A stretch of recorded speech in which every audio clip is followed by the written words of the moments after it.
हाँ, बहुत अच्छा। पंडित आसादर जी द्वारा रचित सागार धर्मामृत की उस कारिका को हमने लिया जिसमें एक गृहस्थ कैसे सदगृहस्थ बन सकता है, एक जैन कुल में जन्म लिया हुआ व्यक्ति किस तरह से आगे अपने व्रतों को धीरे धीरे बढ़ा सकता है, किस तरह से वह सच्चा जैनी बन सकता है। नाम के जैनी तो बहुत हैं, क्योंकि हमें यह विरासत में मिला है। हमारे पूर्वज जैन थे, इसलिए हमने उस कुल में जन्म ले लिया, लेकिन वास्तव में जैन होना महत्वपूर्ण है तब जब हम उन गुणों को भी अंगीकार करें जिन गुणों पर हमारे पूर्वज चले हैं, जो तीर्थंकरों ने हमें जो मार्ग बताया है। मैं तो यह कहूँगा आप सभी से कि कोई बात नहीं, साधु नहीं बन सकते कोई बात नहीं है, कम से कम अच्छे गृहस्थ ही बन जाएं, अच्छे श्रावक ही बन जाएं, बहुत बड़ी बात होगी। इसलिए साधु बनना तो हर किसी के बस की बात नहीं है, लेकिन बिरले ही होते हैं।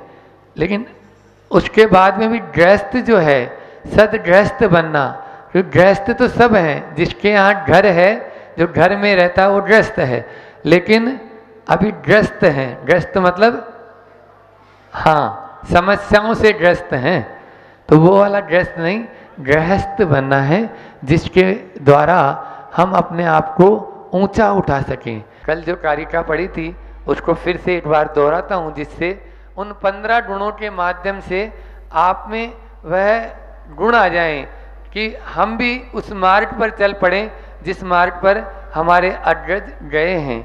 कारिका है, न्यायोपात धनो यजन गुण गुरुन सद्विस्तिवर्गम भजन नन्योन्यानुगुणम तदह ग्रहणी स्थानालयोरिमय युक्ताहार विहार आर्य समिति प्राज्ञकृत ज्योवसी शृण्वन् कथां दयालु रघवी सागार धर्मम चरित। सागार धर्मम चरित, जो घर में रहकर अपना निर्वहन करता है, उसके लिए इन 15 गुणों को आचार्य पंडित आसादर जी ने बहुत ही सांगोपांग विवेचन किया है, बहुत ही अच्छे से उसका विवेचन किया है, जिसकी चर्चा एक एक गुण की अपन आज से प्रतिदिन करने वाले हैं। पहला गुण है न्यायोपात धन है, मतलब न्याय से उपात यानी अर्जित, न्याय से अर्जित किया हुआ धन होना चाहिए। बहुत महत्वपूर्ण बिंदु है, सबसे आगे इसको रखा है, इसलिए रखा है क्योंकि अर्थ के बिना कुछ भी नहीं हो सकता, कुछ भी नहीं हो सकता है। आज कहते हैं ना कि गृहस्थ के पास में यदि थोड़ा सा भी कौड़ी भी नहीं तो वो 2 कौड़ी का है, और साधु के पास में यदि थोड़ी भी कौड़ी है तो वो 2 कौड़ी का है। समझ में आ रहा है? मतलब साधु कौड़ी भी नहीं रख सकता है, लेकिन गृहस्थ के पास में यदि नहीं होगा तो वो न कुछ भी दान धर्म जो भी है कुछ भी नहीं कर पाएगा, न परिवार का पालन कर पाएगा। इसलिए अर्थ होना जरूरी है, लेकिन वो अर्थ कैसा? वो अर्थ हो सदाचारी से प्राप्त किया हुआ, वो अर्थ हो ईमानदारी से प्राप्त किया गया हो, है ना? उस अर्थ में अनर्थ न हो, ऐसा अर्थ प्राप्त करने के लिए, क्योंकि आज हर व्यक्ति येन केन प्रकारेण केवल बस उसको जैसे तैसे कैसे बस पैसे मिल जाएं, जैसे भी तैसे भी कैसे भी क्या मिल जाए? पैसे। मतलब वो उसमें विवेकहीन हो जाता है। जब उसको अर्थ आता हुआ नजर आता है तो उस समय उसका विवेक शून्य हो जाता है। जबकि पूर्व में हमारे जो पूर्वज हुए हैं उन्होंने भी अर्थ को कमाया है, ऐसे नहीं है, लेकिन उन्होंने धन कमाने के पीछे धर्म भी याद रखा। केवल मात्र धन के पीछे ही नहीं लगे, धर्म को भी उन्होंने याद रखा। और जहां पर धर्म है ऐसा धन ही टिक पाता है, समझ रहे हो। हालांकि बिना पाप की कमाई के धन अर्जित नहीं किया जाता, इसीलिए तो दान की व्यवस्था की गई है। पाप के बिना धन आता ही नहीं है, लेकिन उसमें भी हम अनैतिक तो न बने। हम नैतिकता अपनी, भ्रष्टाचार है या अनैतिकता है, अवैधानिक है, उस धन को तो अर्जन न करें। ऐसे धन से क्या लाभ होगा जो हमें सुखी न बना पाए। और सब जानते हैं कि जो ऐसा इस तरह का धन आता है वो टिकता भी नहीं है, वो बहुत जल्दी चला जाता है। इसलिए अन्याय और अनैतिकता से अपन को बचना है। इस चर्चा का सार यही है। आपने यहाँ भारतीय संस्कृति में दो शब्द आते हैं, शुभ और लाभ। आप लोग जब दीपावली को पूजन करते होंगे या कोई भी अच्छा मांडलिक कार्य करते हैं तो उसमें द्वार पर एक और शुभ लिखते हैं और दूसरी ओर लाभ। ये बहुत बड़ा संदेश है इसमें कि हमारे यहाँ उसी लाभ को ग्रहण किया गया है जिसमें पहले शुभ जुड़ा है। पाश्चात्य संस्कृति में केवल मात्र लाभ और शुभ, मतलब लाभ पहले ध्यान में रखते हैं कि हमें तो बस केवल लाभ चाहिए, है ना, हमें पैसा चाहिए। जबकि अपने यहाँ ऐसा नहीं बताया गया। अपने यहाँ बताया गया है कि आपके पहले शुभ होना चाहिए, तब ही वह लाभ अंगीकार करने योग्य है। एक संस्मरण याद आ रहा है प्रैक्टिकल, मतलब आपके यहीं भोपाल का ये उदाहरण है कि भोपाल में एक कर्मचारी था और वो गवर्नमेंट में सप्लाई देता था, मतलब कोई भी सामान सप्लाई देता था। अब एक बार क्या हुआ, उसने अपनी पत्नी को आके बताया कि आज तो अपन को एक दिन में 1 लाख का फायदा हो गया। क्या हो गया? बोले आज एक बहुत बड़ा ऑर्डर मिला है, केवल अपन को 10,000 ढोलक देना है, 10,000 ढोलक देना है और प्रति ढोलक अपन को 100 रुपये बचेगा, मतलब 10 रुपये बचेगा, तो अपन को 1 लाख का फायदा हो गया है। उस पत्नी ने दोनों कानों में उंगली डाल ली तुरंत ही। बोले आपने ये क्या किया? ऐसी कमाई अपन को नहीं चाहिए। आपको पता है ढोलक काय से बनता है? ये उस टाइम की बात है जब ये वाले ढोलक नहीं चले थे। तो ढोलक तो चमड़े से बनता है और आप चमड़ा बेच देंगे उनको, चमाड़ा बेच रहे हैं आप, उससे अपनी कमाई करेंगे, ये तो बहुत गलत हो जाएगा।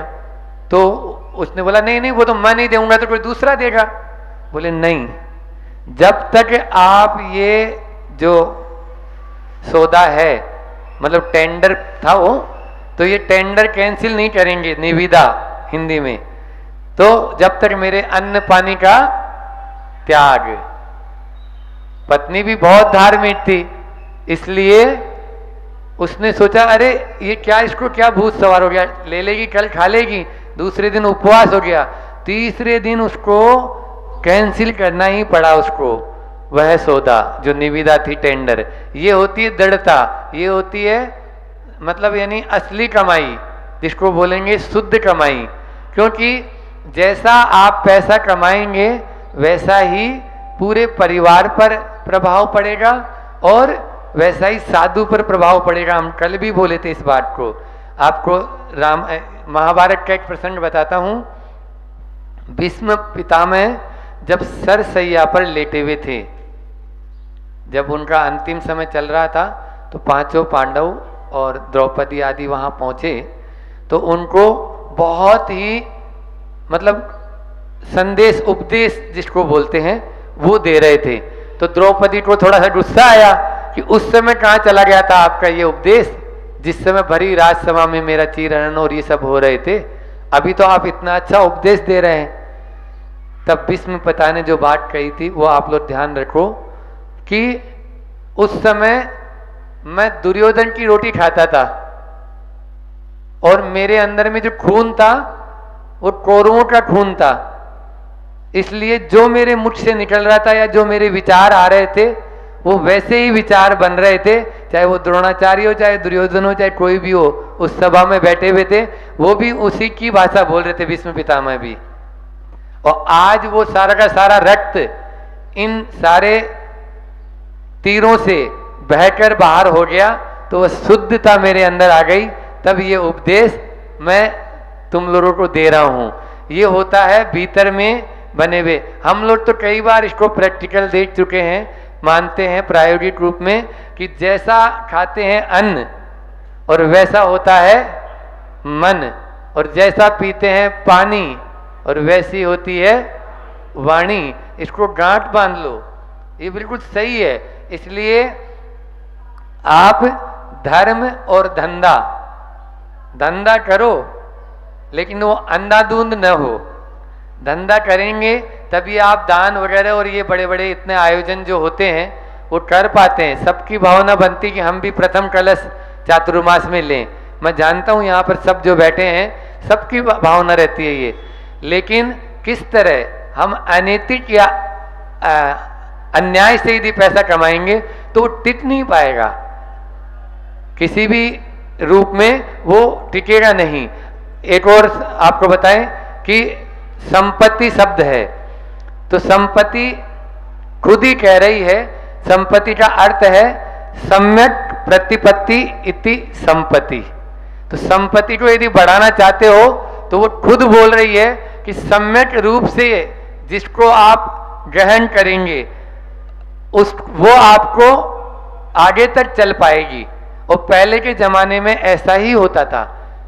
वैसे खेती बाड़ी ज़्यादा होती थी तो उसमें ये सब चलता ही नहीं था इतना, लेकिन आज क्या हो गया है, चाहे शिक्षा हो, चिकित्सा हो, चाहे पेशेवर हो, चाहे नौकरी हो, चाहे वो धंधा हो, इन सब में भ्रष्टाचार आ गया है। उस भ्रष्टाचार को हटाना बहुत जरूरी है। हम स्वयं पहले अपने आप में सुधार करें और फिर दूसरे को सुधारें। अपन स्वयं सुधर जाएंगे तो जगत अपना आप ही सुधरता हुआ चला जाएगा। सादा जीवन और उच्च विचार, अपन सादा जीवन रखेंगे तो अपना आप ही अपने अंदर में ये सब बातें आएगी नहीं, क्योंकि संतोष आ जाएगा। होता क्या है कि हम जब अपेक्षाएं बहुत सारी पाल लेते हैं तो फिर ये सब चीजें आती है, फिर जैसे तैसे भी आ रहे हैं आने दो, फिर देखते नहीं है कि अपन ये काय की कमाई है। जैसे महाराज श्री ने बताया था कि कहीं कहीं पर तो इतना है कि मतलब जैनी लोग हैं और जूते चप्पल की दुकान खोले हुए हैं, जैनी लोग हैं और ब्यूटी पार्लर की दुकान किए हुए हैं। हालांकि ऐसे घरों में आहार नहीं लेते साधु, उनको मना है, आगम की आज्ञा है, लेकिन ये धंधा क्या हुआ, ये धंधा नहीं हुआ, ये धर्म के साथ में जुड़ा हुआ धंधा नहीं है, धर्म नहीं है इसमें, ये अधर्म के साथ में हो रहा है, क्योंकि आप अपने साथ में ही छल कर रहे हैं। इसलिए इन सब बातों को अपन को समझना है, अपन को उतने ही पांव पसारने हैं जितनी लंबी अपनी सोर है, चादर है। ठीक है, अब वो 3 कारण मैं बताता हूं जिनके कारण हम अन्याय और अनैतिक तरीके से धन जो है कमाना शुरू कर देते हैं। पहला है विलासिता बहुल वृत्ति। विलासिता का यदि जीवन जिएंगे तो निश्चित रूप से अन्याय की ओर चले जाएंगे। दूसरा है आय से अधिक व्यय। यदि आय से अधिक खर्चा करेंगे तो भी आप जैसे तैसे कैसे अन्याय और अनीति की ओर चले जाएंगे।